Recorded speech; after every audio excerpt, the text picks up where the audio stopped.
Hi guys. I think we can get started if everyone's ready. So my name is Mim, and I'm going to be facilitating today's kind of our agenda and what's in our conversation today. So first off, we're going to have our chair, Tara, go ahead and introduce yourself and what we're going to be talking about today. Hi, so my name's Tara Pilch-Bassan. I am the chair of the Everett Youth Advisory Board. You guys have just seen Mim, but she's going to be our facilitator, like she said. And just a quick run of the show, we're going to have a bit of a youth address talking about our board. We're going to have some member spotlights talking about what specific members on our board are doing politically and activism-wise. We're going to have an address from Mayor Franklin, our star guest today. And then we're going to have a Q&A period with some previously submitted questions. And then we'll also have time for questions for our guests who are here right now. So that's what we got in store for you today. And then next up, we're going to have some staff comments from Jamie. Alrighty, so, okay. So hello there. So I'm Jamie. So I am administrative intern and staff support for the Youth Advisory Board. So just please stay on mute until you are called on. This is to everyone. I think you're all on mute unless, yeah. So just stay on mute until you're called on or it's your turn to speak. And then just remember to press *6 in order to unmute yourself. And please use the raise your hand feature during the Q&A. And of course, just stay respectful during the comments. And part of my job as staffer, I will be doing my best to support our facilitator, Mim, to keep us moving and on a good time schedule. Okay, so just a quick intro on what our board is and what we do. So the Everett Youth Advisory Board was created just within the past year by Mayor Franklin. And so that makes us really relatively new to other similar boards and commissions in other cities, as well as other boards and commissions within Everett. So we're very new. But since last fall, we've done a lot of work laying out groundwork for the years to follow. And so we've created our goals and our norms and our mission statement, which is shaping the community we call home. So as a board, we're really seeking to create a space where experiences and perspectives of the young people in Everett are actually playing a role in the city's decisions. And so some ways that we do that are we make recommendations to the mayor regarding policy and decisions, as well as working with sometimes the city council or other boards and commissions as our individual specific interests pertain to those boards. Which is the coolest thing about our board, I would say, is that we have 18 very unique and different members from all different areas of Everett. And today we're hoping to inspire even more youth to get involved. So. All right, cool. Thanks, Tara, for that kind of introduction about what we've done this year. So next up, we have kind of some member spotlights. And so first off, I'm going to have Leanne kind of talk about some of the advocacy work that she's done and how that kind of has, affected our board and stuff like that. So go ahead, Leanne. Okay, so yeah, I'm Leanne.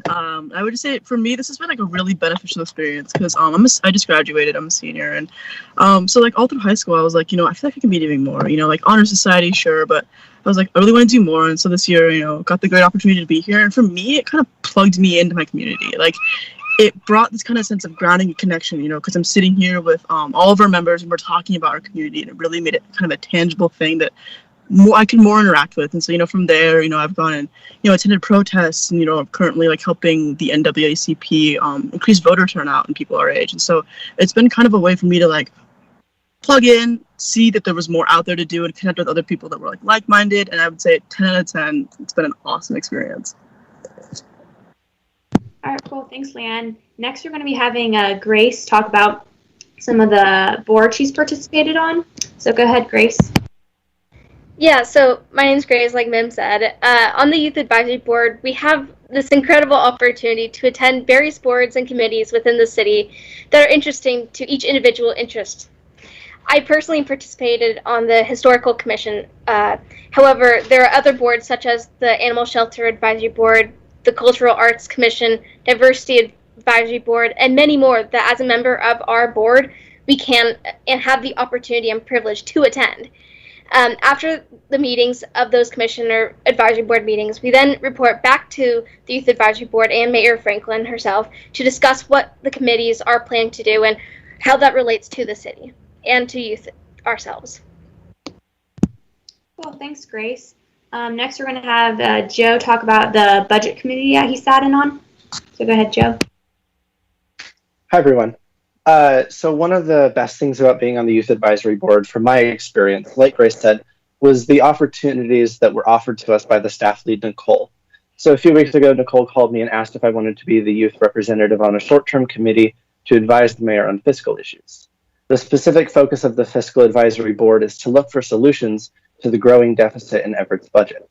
It's projected that in 2021, spending will exceed revenue by $18 million, and the deficit will continue to grow from there if we don't take significant action. The Fiscal Board continues the work of past groups to look for avenues to reduce spending, increase revenue, and boost efficiency. The Youth Advisory Board has also been asked for its advice as the city moves forward with this complicated and technical problem. I'm grateful to the mayor for creating this youth board, as it's been an incredible opportunity in itself, but also led to more openings for us all to get involved in our own ways of changing our city. Cool, thanks, Joe. So next we're going to have Skyly talk about this Olympia EASC that she sat in on as well. So go ahead. So being a part of the Youth Advisory Board, you get to be a part of the meetings that go on in the area, and I was able to be a part of the Economic Alliance meeting that was actually held in Olympia at the state capitol. And it was really fun and cool to meet the representatives that were there and the leaders. And Nicole introduced me to the come out of a legislative session, especially for me, to say hi and introduce myself and got to know each other. And it was just really fun because we got to eat and talk and have a good time. And it was for small businesses and to meet the elected representatives. So, yeah. Cool, thanks, Skyly. All right, next we're going to have Maddie talk about the State of the City Mayor's reception. And so go ahead. So I actually long time. Youth inspired us to do it finally, and so it's great to hear that even in this environment that we find ourselves in this year, that you have had these really meaningful experiences, because that matters to me. And I think back to why I created the Youth Advisory Board, and it's because youth inspire me so much. Many of you know my background is in youth services, and I really believe strongly that youth are some of the most creative minds we have, and you are the best problem solvers. If you take kind of these unsolvable problems that we deal with right now in our world, you have the passion, the idealism, the motivation, and the drive to really come up with the solutions. And so I think that youth really need to be a part of all of our work at the city. And so I'm just excited that you have been a part of that this year, and I can't wait to continue that work. So I know I want to get to questions, but I did want to talk a little bit about three things: COVID and kind of how that's going, equity in the city, and the budget that Joe mentioned. So to start with COVID, we had a case, the first known case in Everett, and in January, and we jumped into action, and then of course it seemed like everything was working, but there had been community spread prior to that, and so come March we really had to go into more aggressive, hard on our businesses. Can't imagine what it's like to be a young person right now and to be kind of living in this world. I know I think about my daughter, who's 11 and has been so isolated from her peers for so many months. And, I know that you all, Leanne, you're a senior, you miss graduation, you miss prom, you miss all the things that, people typically get to do in their senior year in high school. And I think this is the time where you really need each other, and how hard that must be in this environment. So it's taking a toll. We saw the cases go up, then we kind of hit we started to get them to go down. We were able to move into phase 2 here in the city of Everett, but then we started to go back up. We're nearing about 200 deaths in Snohomish County, which, I guess, when you think about the worldwide statistics is a small number. But for me as mayor, I think about each one of those individuals and the families that have been impacted by that loss, and it's pretty tragic. So, and I think too, it's impacting all people. It's not just more vulnerable populations, older populations, or those with compromised immune system. We're seeing younger and younger people get sick and end up being hospitalized. I think we have nearly 600 cases of people under 20 now in our community. So it really is impacting younger demographics. And so I think it's just important that we keep that in mind, and do our best to take care of each other, and wear the face coverings in public and things like that. But I do want there's great things we can do while we're safe. Like I just saw a publication, the Port's doing their drive-in movies, and so that is like a super safe thing to go do, and you can kind of see your friends in other cars, be distant but still be social. Everett's doing a streetery program where we're helping restaurants and other businesses move outside. So there's, bringing businesses and food and drinks into the outdoors, because what we've learned about this disease right now is it's so much safer if you're outside. And so, you can still wear masks and be physically distanced, but you're way more safe if you're outdoors than indoors. So moving as much as possible outside. We have our farmers market and things like that. So just encourage you to be safe, but explore and enjoy your summer still in this environment that we're in. So, I wanted to talk a little bit about equity.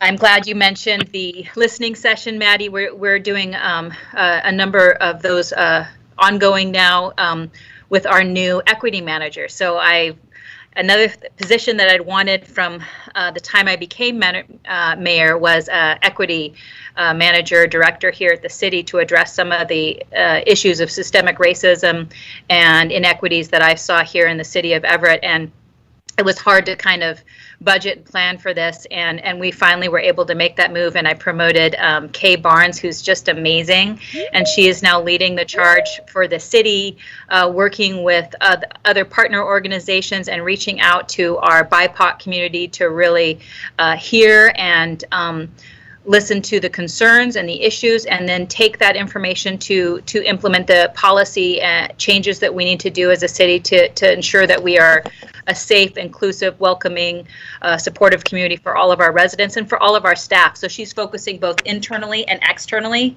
kind of internally looking at recruiting, hiring, promotional practices here in the city, and how we can ensure that our staff reflects the diversity of our community, and that our diverse staff feel safe and supported here in the city. And then working with partner organizations to address equity issues outside of city government, but that we can be a leader in our community. So really excited to be doing that work ongoing, because it is so important, and it needs to be a city priority for the coming future. And then the last thing before we move on to question, I really want to talk about the budget. As Joe mentioned, the budget is a pretty significant challenge right now. As you said, we're facing an $18 million deficit. The city has a structural deficit because revenues just don't grow at the same pace of expenses, and that's mainly because property tax is capped at 1% growth, but the city grows at about 4%. And so with that in mind, every year we kind of whittle back staff numbers, we whittle back the amount of services we can offer, but at some point you get to a point where there's just no one else to let go. And it's each one of those team members that we've said goodbye to has been painful. Each one of those programs that we've said goodbye to is painful. And so this year, when COVID hit in April, we had to make some really deep cuts into some of the most beloved programs that we have in the city. We closed our swim center, we closed our senior center, we eliminated most of our recreation programs, and that has been very hard, and it's still not enough to address the $18 million deficit next year. So as we're looking at the deficit and how we're going to address it, I've been reaching out to all of our boards and commissions and asking for feedback. And so I'd love to hear your thoughts on where we should be investing the limited resources we have.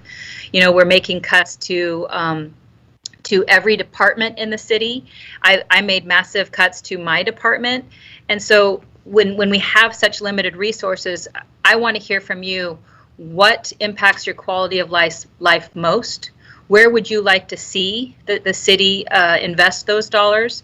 And know that we will work hard to be the vibrant, beautiful, robust program city that we would love to be, but we might have to really have limited programs for the next couple of years as we get through this COVID recession. So that's going to be an area of focus that I'm working on for the next few months together with our city council. So I encourage you to not only reach out to me directly, but certainly reach out to our council with any thoughts that you and your friends and peers have on our budget. And so with that, I'll hand it back over and be happy to answer any questions you have for me and just listen in to the conversation. Cool. Thank you so much, Mayor Franklin. So next we're going to kind of move on to some of our pre-submitted questions.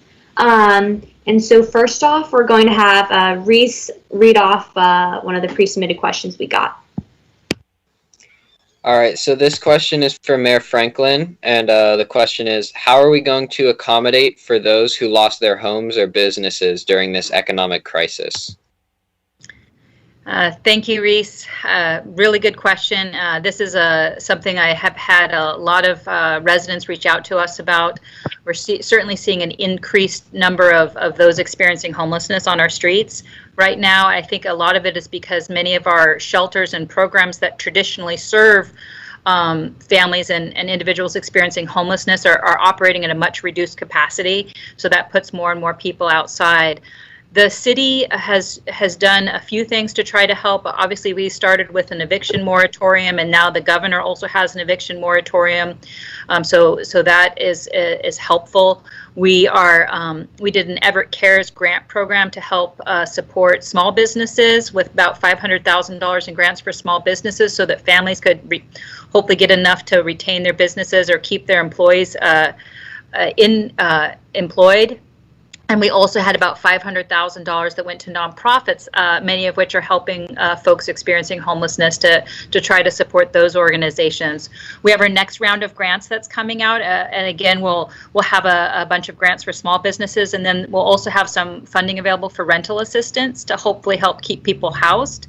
But while we're doing those programs, you know, those kind of more preventative programs, we're also working with the county and other nonprofits and faith partners on solutions to expand shelter capacity here in the city of Everett and throughout the county, you know, so that we're applying for grant funding. It came before City Council a couple weeks ago, and Council authorized us to apply for a grant to increase shelter capacity here in the city of Everett. So hopefully we'll be successful with that, and then we have to bring the grant back to council for their approval, but look forward to receiving that so that we can expand shelter and do some work to help families. And, you know, I was just talking to our community development director, kind of trying to brainstorm different solutions of how we could help support some of the organizations that we have in this city with just a small amount so that they can expand just a little and serve residents in this COVID environment in a safe way. So we will continue to work on that. And then lastly, our embedded social workers in our police department have been very busy trying to work with people that they come across on the streets or in encampments to try to offer them hotel vouchers, motel vouchers to get them housing at least temporarily in a safe way. So would love to be able to do more. Well, thank you so much, you guys. So we have another question, and we'll have Patty read that.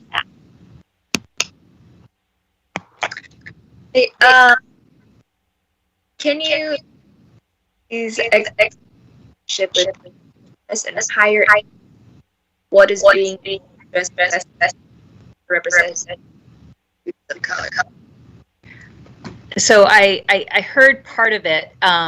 So I think it was how we work with the Everett Public Schools and our education partners. Is that what you asked, Maddie? Mm-hmm. And what is being to address accessibility issues? Students of color. So, you know, we're fortunate to have really outstanding leadership at Everett Public Schools and Mukilteo School Districts. I know that there have been issues, and those have been reported to me over the last few months.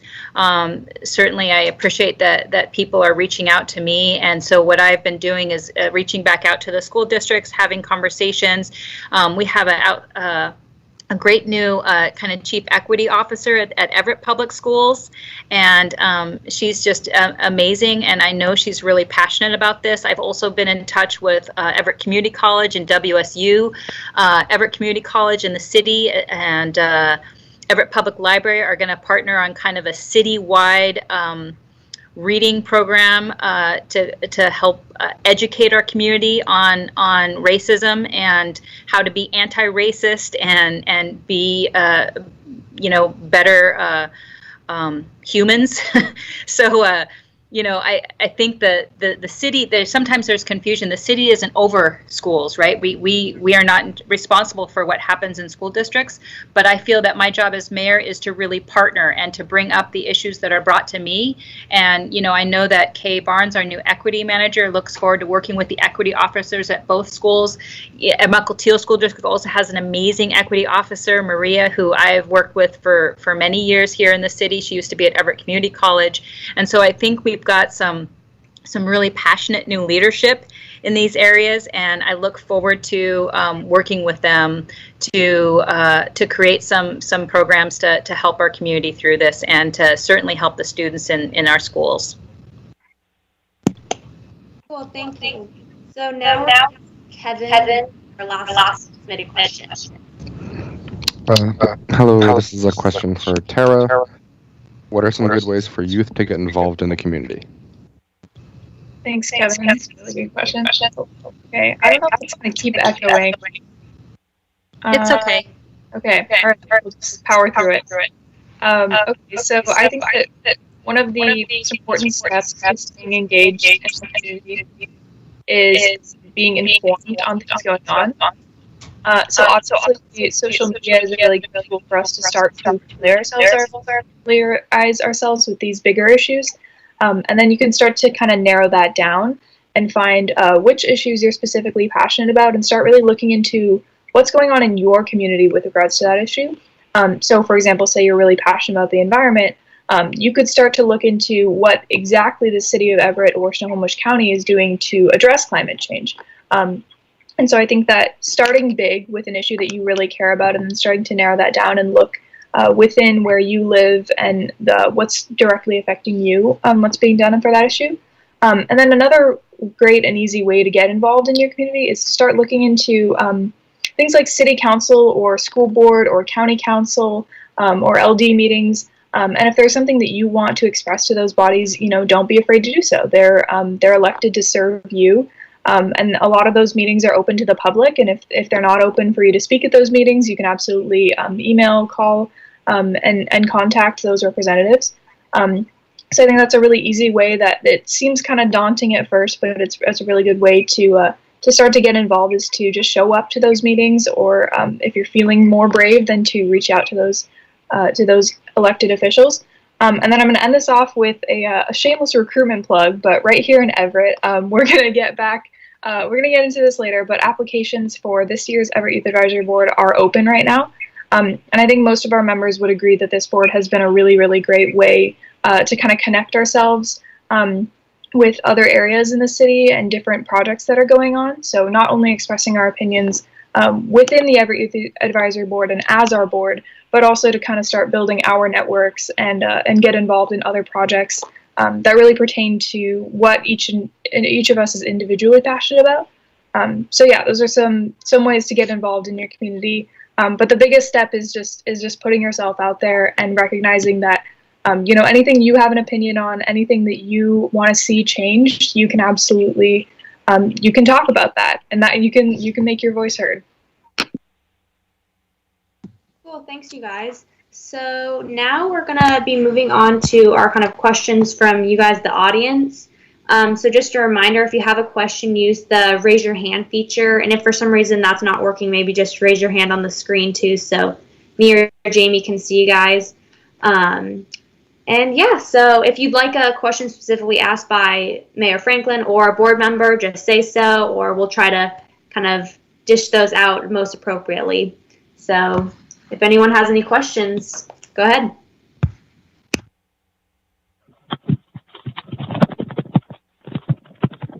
It looks like Ethan has a question.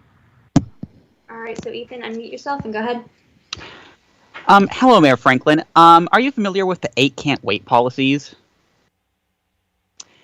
So I recently found a change.org petition for Everett to adopt these policies, and I was wondering, are there any plans to adopt these policies in any form in the near future? Yeah, thank you, Ethan. Great question, and I think you'll actually find information on the 8 Can't Wait and how the city police department aligns with that those policies on our website. We were getting a number of questions about this, and so I met with our police chief. We went through them. We actually changed a couple of our policies to better address the recommendations in the 8 Can't Wait. And I think that we are almost 100% aligned. I think there's a couple of things that are just slightly off, and I'd actually need the police chief to kind of go through what exactly we're not doing that's 100% in alignment. But the information is available on our website. I can tell you that, one of the strongest recommendations we've been hearing over and over again is around de-escalation and anti-bias training and things like that. And our police department is one of the best trained in the country. They do 40 hours of de-escalation training. Most departments in the area only do 8. Every officer goes through anti-bias training and a number of other trainings that I can't list off the top of my head right now, but I'm really pleased with the amount of work that they put into doing that. They also focus very much on, I guess, what's called community policing, but it's really connecting with the community and kind of working side by side with the community. So I'm pleased with that, and they definitely I saw a police video recently where there was, we had our body cameras on our officers, and they were responding to a domestic violence incident. And police have to respond to those. They have to catch the person. They're not allowed to not. And the person resisted arrest for about an hour and ran and kind of went up on a roof and all these things. And the entire time they didn't go to a use of force. They really did exactly what they were supposed to do. So I was pleased to see that.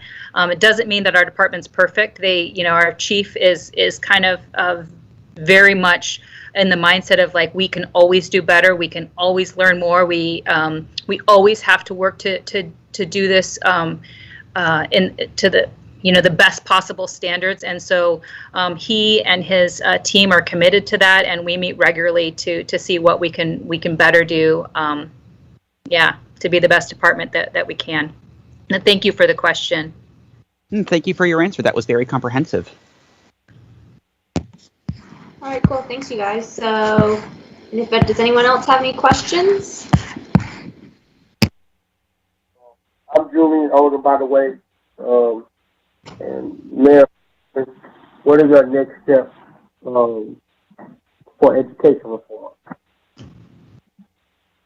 I'm not sure I heard that. So somebody heard it. Next steps for education reform. What are our next steps towards education reform?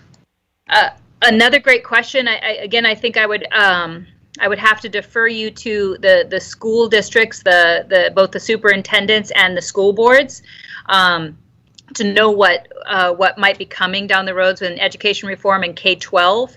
I know that it is a top priority for the new superintendent of Everett Public Schools. He's been there, I guess, about a year.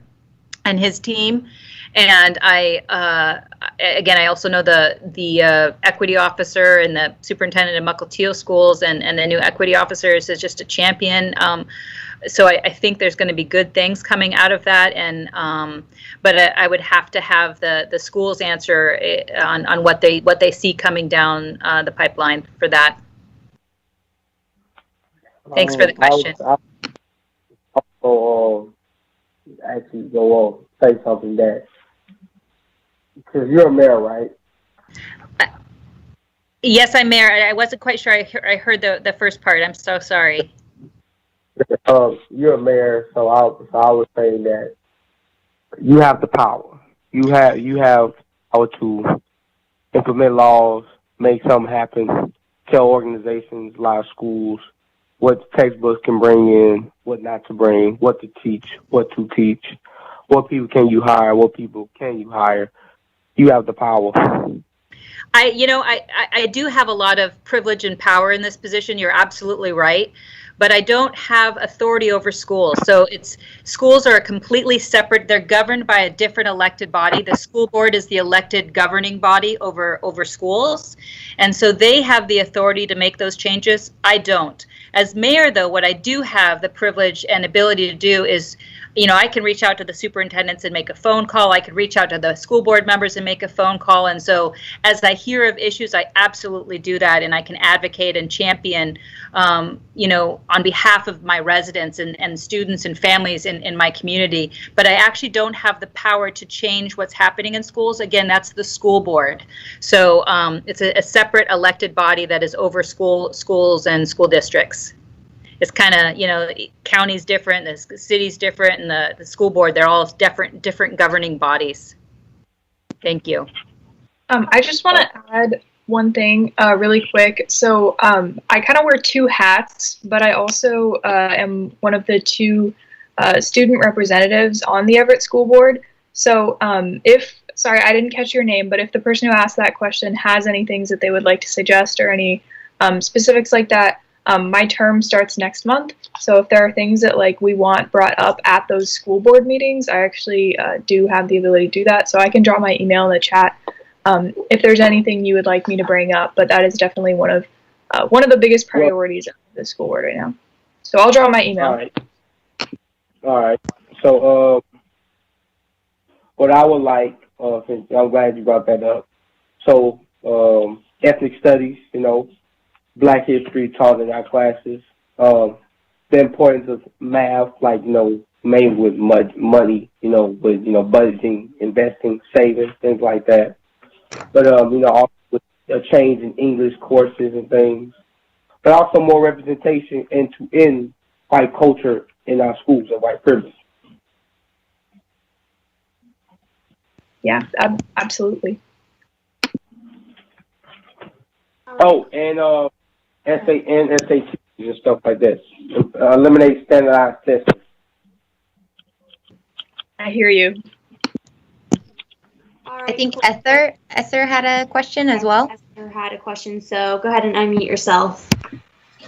Oh, thank you for this really cool opportunity to ask questions directly to the mayor. That's super cool. And I was going to ask regarding, there's a lot of talk regarding reallocating funds from the police and defunding the police and creating more specialized groups of social workers and people who are specifically trained for specific situations such as domestic abuse or mental health situations to approach these different 911 calls.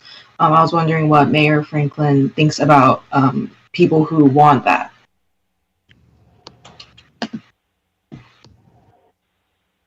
All right, yeah. Oh, Mayor Franklin, I think you're muted.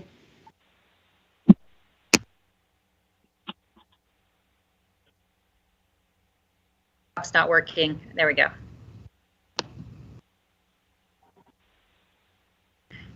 Sorry about that. My keypads doesn't seem to be working right now, so I'll try to leave myself unmuted and be really quiet in between questions. But thanks for the question. It's a great question. I've certainly heard a lot about this from our residents, and so it is what we're looking into in how we fund our police department, our fire department. There's a really interesting program in Eugene, Oregon that has gotten a lot, it's actually where I'm from, that has gotten a lot of national attention called Cahoots. And it has, it's a civil unit that responds to safety incidents, and so it's really social workers and caseworkers and a nonprofit organization that kind of does those types of calls. And so I've asked both chiefs to kind of take a look at that and what something like that would look like in the city of Everett.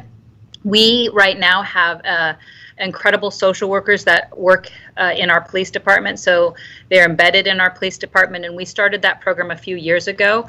And I think it's been very successful because, police are not necessarily, skilled in kind of engaging in some of those crises, even with the robust training and stuff that we've done with our team. And so having those social workers that are really working with those in distress in our community has been really helpful in getting people off out of a crisis situation and into safe, stable housing. So I see us continuing to invest in those types of programs. I do want to mention that some of the defund the police movement, a lot of the requests kind of apply to different states and different governments differently. In Washington State, as we were just talking about, the schools are funded totally differently than maybe in another state. I don't have money in my budget that I could take out of the police department and put in the schools, or take out of my police department and put in human services, because the human services in this community is run by Snohomish County. And so Snohomish County has a human services department, and they already have it all set up. For me to do that, it would require to kind of create a whole new system, which would be at an enormous expense. So there's kind of limitations based on the size of your government and where the revenue comes in. So what we as a city are doing is, doing these sessions like this and working with our community, kind of hear from you where you want us to invest. And so if it's not in the, do you want us to invest more in the social worker program in our police department? Would you like us to invest more in our youth unit, where we do soccer camp and really kind of build relationships with young people? Would you like us to actually invest more in our parks programs and things like that? And so hearing those things that allows us to direct the money as the community sees fit is kind of the best model for Everett. But then, whatever the community shares with me around their recommendations, if it doesn't apply to what I can do as a city, I have the privilege of being able to call the county executive or county council or the school district and share the recommendations that come my way, so that they hear those too, for their different systems and how they're run. So hopefully that answered your question a little bit. Well, that's it. All right, cool. So thanks, guys. Is there any other questions? Well, I want to ask. Go ahead. So you saying adding more? You said with parks, so things like that.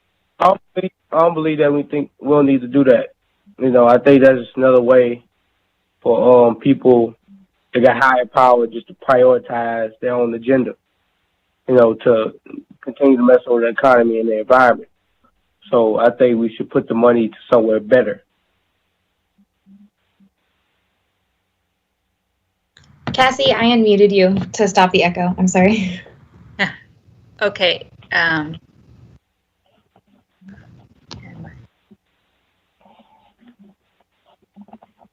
You muted and then unmuted, or no, unmuted and then remuted. Great. Sorry, my keypad is taking a really long time every time I have to mute, so that's why the delay. So again, I'm so sorry. The phone is somewhat garbled, so I hear part of what you're asking and I don't hear all of it. So would you mind repeating what you just said so I can answer appropriately? I'm so sorry. Sorry. So I was saying, you said, more recreational areas, like where there's sports and that. But I don't believe that, to my opinion, that we need that. Because I was saying people with higher power, they like to is to prioritize their own agenda, because with those recreational parks, you are affecting the economy, you are affecting the environment. And what I believe that is just a way to manage their own things instead of really for the people.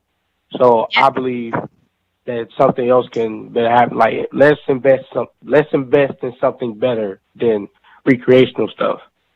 Yeah, and so I would love to hear where would you like to see the city invest? Like if it's not in kind of the recreational or parks or what are the things that you would like to see where the city can do that? So I say banks, I say hospitals, invest more under schools. They need a lot of resources. They need more supplies. Help out small businesses because they are vital to the community. They provide culture. They provide the city's cash flow, and like I said, they provide a lot of energy to the people and what's around. So invest in things that's gonna last long. So like I said, with banks, make sure that everybody gets money. Hardworking people get it, poor people get it. Instead of people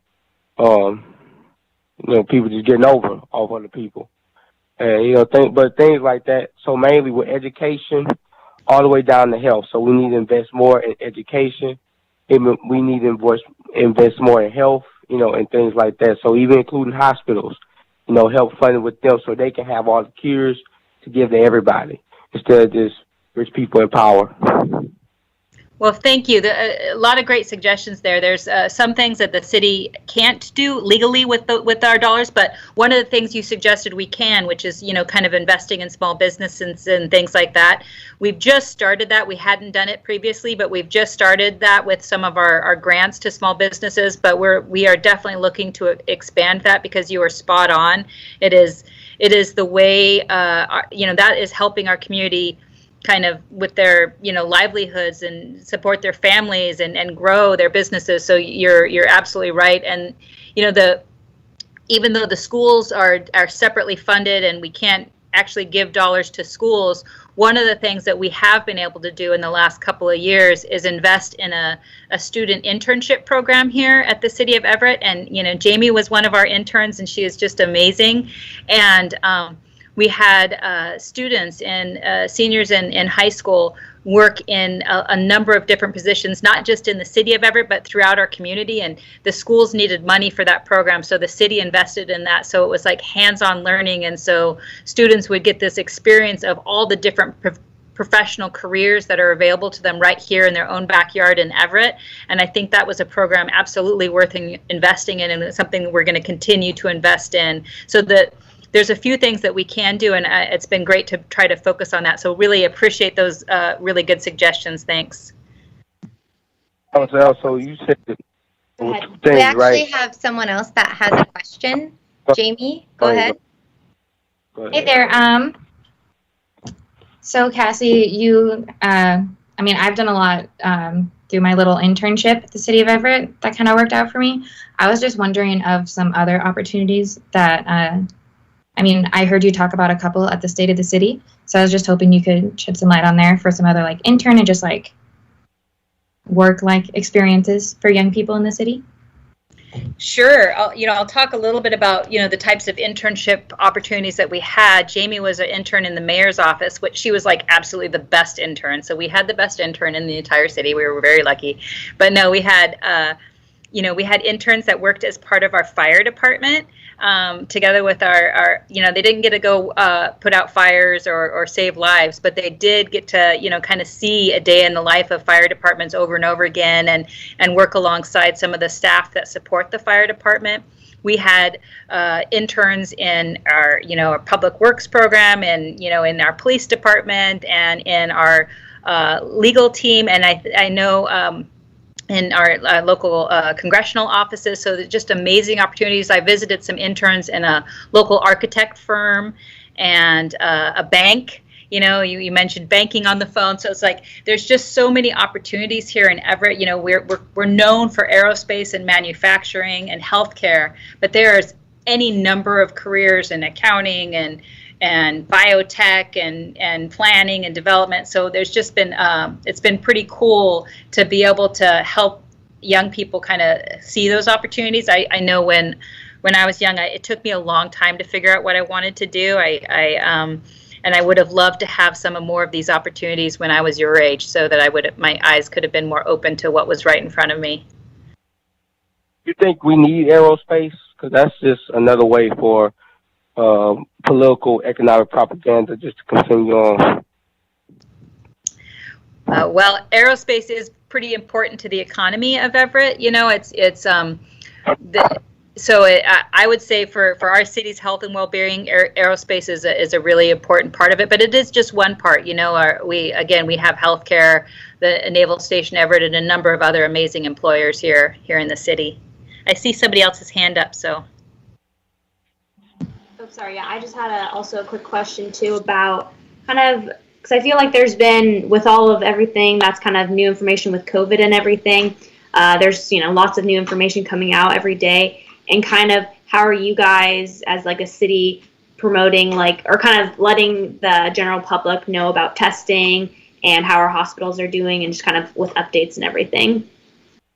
Thanks. We try to share as much on social media as possible, and you all know that we're not very good at our Instagram yet.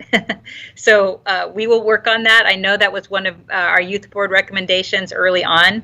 And I know that reaches a younger demographic than what we do through Facebook, LinkedIn, and our website. But we do try to share as much as possible on social media and on our website. The health district has been doing an amazing job of getting some messaging out there as well, and videos to kind of share what's important, where you can get testing, and how to be safe. And we've also put some of that on our Everett channel. So we have if you're ever really bored at home and you want to, just kick back in front of the TV for some really amazing programming, it's the Everett channel. And, our team does a great job, but it's government programming. So you got to really be a government nerd like me. But then there's some really great messaging on that as well for how to be safe and where you might get more resources. But the health district is the best source of that information, and they've been putting most of that information on. We just work in partnership. Well, thank you. So I think we have time for a couple more questions. Anyone else have anything to ask? Oh yeah. So you saying with investing in student internship programs, what are the programs? And then with the small businesses, how much money did y'all give to them with those grants? Through applications. Whether they were here at the city or throughout our community. So we invested so that the school district would have staff there to kind of support and match students with the different internships, and it was a summer internship program where the youth would get credit. So rather than going to class, you get credits for doing this pretty cool internship. So that's how that program worked. And then for the businesses, we earlier this year we had CDBG dollars, their community development block grants from the federal government. And they have a lot of restrictions on them, but we used $500,000 of those dollars for small businesses throughout the city of Everett, and they were $10,000 grants that not loans like some of the programs that have been out there, but real just grants, which I think has been helpful because a loan to a business that's really struggling can be hard. So to be able to just give them the $10,000 to help them with whatever their challenges were at the time, I think has been great. And then the next round that's coming up, we should have just over $1 million, about 1.1, I think, to grant out. And I think about 2/3 of that is going to be, again, small business grants that have a little bit more flexibility in how businesses can use them. And then the other portion of that will be rental assistance to families, and then also that will, of course, help small business landlords who the eviction moratorium helps those that keep housing, but it doesn't help landlords pay their mortgage. And so I think that'll be helpful too for our community. All right, cool. So I think we're actually kind of running low on time. So also before we move on to our recruitment, I just wanted to read off Nicole's, who's kind of helps us organize our meetings and everything, her email. It's nweber@everettwa.gov. And I'm sure she'll plug that kind of into the messaging chat or whatever. And I think there's also that way, if you would like to provide some more input on, our conversation or the youth board, you could message her. And also, there was some contact information on our kind of little ads for this forum as well. So I think just since we're low on time, we're going to have to move on to our recruitment. So Charles and Jamie, would you like to talk a little bit about that? Yep. All right. Hello, everyone. My name is Charles Wicker. I'm a member of the Youth Advisory Board and a part of the original steering committee. And my name is Jamie Smith, and I am the youth staffer for this board. After many months of laying down this board's foundation, we feel it's time to begin looking for next year's board members, which hopefully includes you. So this board will provide so many opportunities to learn more about local government, get involved with politics, and participate in the decisions that directly impact our city. If you're interested in joining this board and want to work with a group of like-minded individuals, we encourage you to go apply on the city's website, everettwa.gov/youth advisory board.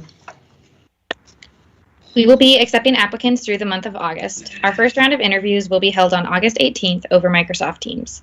If you have any problems trying to apply, please don't hesitate to send us an email. Our contact information is listed on the Youth Advisory page on the city's website. Thanks again for taking the time or taking an interest in our board. We encourage all of you to apply for our board as soon as you can and look forward to connecting with you. Have a nice evening. All right. Thanks everyone for coming. This has been super cool opportunity, and hope you guys all learned a lot. And thank you so much for spending your time. I know it's hard, especially with everything going on, to log into a online Teams meeting and everything. So thank you for your time, you guys. Hey, can you send me your email right quick? Like you can just say it because I'm on the phone. Yeah, it's N as in Nicole, Weber, WEBBER, at everettwa.gov. Wait, Everett, EVERETTWA.gov. But you said Weber? Weber is WEBBER. All right. And you can email me there, or 425-257-7119 is my office line.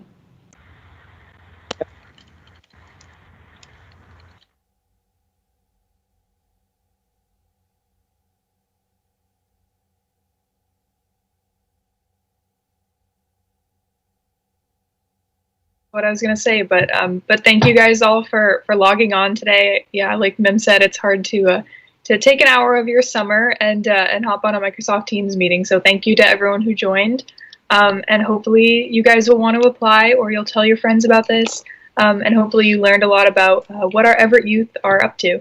But again, thank you guys so much, and hope you guys have a really great rest of your evening and week and summer. Thank you, everyone. Have a wonderful night. Thank you.